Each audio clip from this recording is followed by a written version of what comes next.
Israel के हमले से दहल गया है सीरिया। 12 साल बाद ऐसा हमला बोला कि तेज भूकंप आया है। परमाणु बम विस्फोट जैसा नजारा देखने को मिला है। जानेंगे क्या है मामला। तो वही सबांग को लेकर टेंशन में क्यों आ गया है चाइना। परमाणु बम विस्फोट जैसा नजारा देखने को मिला। जानेंगे क्या है मामला। तो वही दूसरी तरफ क्या है सबांग जिसने चाइना को टेंशन दे दिया। भारत की इंडोनेशिया यात्रा से चाइना टेंशन में क्यों है। जियोपॉलिटिक्स में बहुत कुछ चल रहा है। हमेशा की तरह जानने को मिलेगा बहुत कुछ। आइए जानते हैं इन खबरों को विस्तार से। सीरिया में एचटीएस विद्रोहियों के कब्जे के बाद से इजराइल जोरदार हवाई हमले कर रहा है। इजरायली वायुसेना ने ताज़ा हमले में उत्तरी पश्चिमी सीरिया में टार्टस शहर को निशाना बनाया है। बताया जा रहा है कि ये पिछले 12 साल में सीरिया में सबसे बड़ा इजरायली हमला है और इससे भूकंप जैसा झटका महसूस किया गया है। यही नहीं, इसके झटके को रिएक्टर स्केल पर महसूस किया गया। इस हमले के बाद बहुत जोरदार विस्फोट हुआ और मशरूम की तरह से आग का विशाल गोला निकला, जैसे कि परमाणु विस्फोट में निकलता है। ये वही शहर है जहां पर रूसी नौसेना का बेस भी मौजूद। Syrian observatory for human rights ने कहा कि इजराइल की सेना ने सीरिया की सेना के हथियार और विस्फोटकों के गोदाम को निशाना बनाया। वहीं इस हमले के बाद इलाके में रिएक्टर पैमाने पर 3 की तीव्रता पर भूकंप आया। उसने बताया कि इजराइल की सेना ने एयर डिफेंस यूनिट और सतह से सतह तक मार करने वाली सीरियाई मिसाइलों के गोदाम को तबाह किया।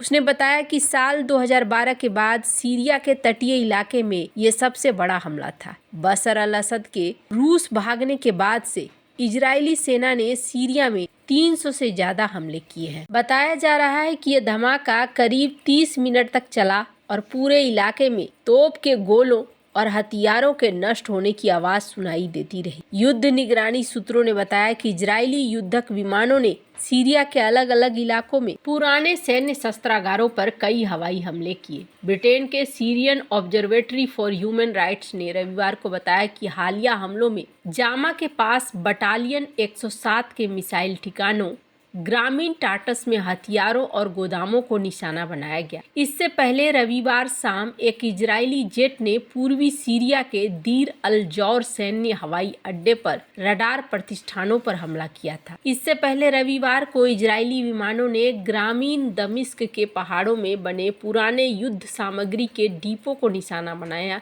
जिससे कई तेज धमाके हुए। किसी के घायल या मारे जाने की कोई खबर नहीं है। ये हमले इजराइल के चल रहे सैन्य अभियान का हिस्सा है जो 8 दिसंबर को शुरू हुआ था। इस अभियान का उद्देश्य सीरिया के पूर्व नेतृत्व में जुड़ी बाकी सैन्य क्षमताओं को निशाना बनाना है, क्योंकि नए अधिकारी देश की सुरक्षा स्थिति को स्थिर करने की कोशिश कर रहे हैं। इजरायली सैनिकों ने संयुक्त राष्ट्र द्वारा निगरानी किए जा रहे बफर जोन में प्रवेश किया, जो पिछले सप्ताहांत गोलान हाइट्स पर इजरायली और सीरिया बलों को अलग करता है। संयुक्त राष्ट्र ने कहा कि ये 1974 के युद्ध विराम समझौते का उल्लंघन है। यूनाइटेड किंगडम स्थित Syrian observatory for human rights ने कहा कि इजराइल ने रात भर में 5 घंटे से भी कम समय में सीरियाई सैन्य ठिकानों पर 61 मिसाइलें दागी।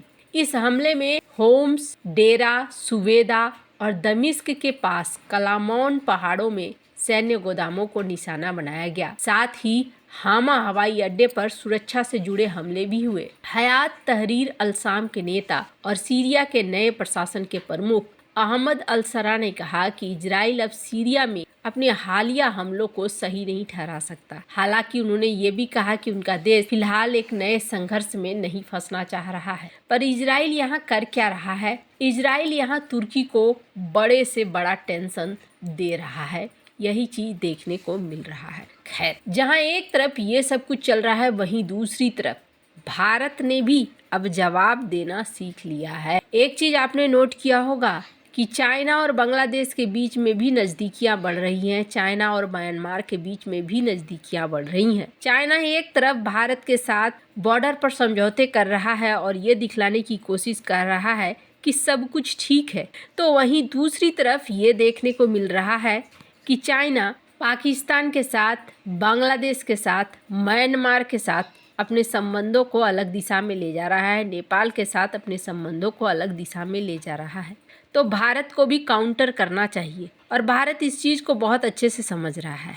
अभी भारत के नेवी चीफ गए हुए हैं इंडोनेशिया के दौरे पर। 4 दिनों की ये यात्रा है जहां वो इंडोनेशिया में मुलाकात करने वाले हैं। भारत और इंडोनेशिया के बीच जो रिलेशन बन रहा है इसमें सबसे ज़्यादा टेंशन में चाइना क्यों आएगा, क्योंकि ये जो बंदरगाह देख रहे हैं ना, ये बंदरगाह है सबसे बड़ा कारण जिसकी वजह से वो टेंशन में है। सबांग पोर्ट, सबांग बंदरगाह पर भारत और इंडोनेशिया मिलकर काम करेंगे और इसको लेकर 2023 में ही एक फिजिबिलिटी स्टडी पूरा किया गया था। यह सहयोग दोनों देशों के लिए स्ट्रेटेजिक रूप से बहुत उद्देश्यपूर्ण है। इसका उद्देश्य समुद्री संपर्क को बढ़ाना, हिंद महासागर में भारत की सैन्य स्थिति को मजबूत करना है। सबांग बंदरगाह अंडमान निकोबार द्वीप समूह से लगभग 700 किलोमीटर दूर है। इसकी भौगोलिक स्थिति भारत को मलक्का स्ट्रेट तक आसान पहुंच प्रदान करती है, जो एक महत्वपूर्ण समुद्री व्यापारिक मार्ग के रूप में काम करता है। ये जलडमरू मध्य चीन के ऊर्जा आयात सहित वैश्विक व्यापार के एक बड़े हिस्से को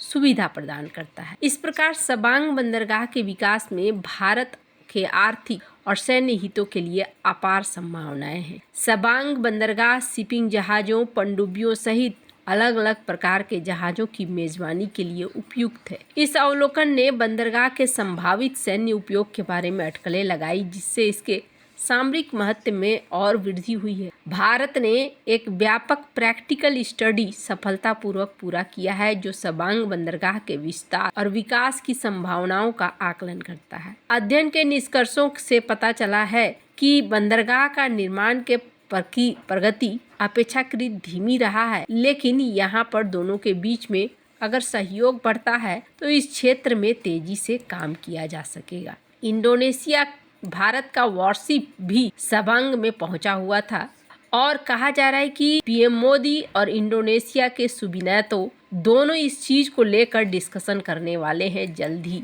इंडोनेशिया के साथ चाइना भी अपने संबंधों को बढ़ाना चाहता है और चाइना रिलेशन को नॉर्मल रखना चाहता है, लेकिन सुबियांतो के साथ ऐसा है कि सुबियांतो बहुत ही तेज दिमाग के शख्स हैं और सुबियांतो पहले से भी कई तरह की चीज़ों से चाइना को चिढ़ा चुके हैं।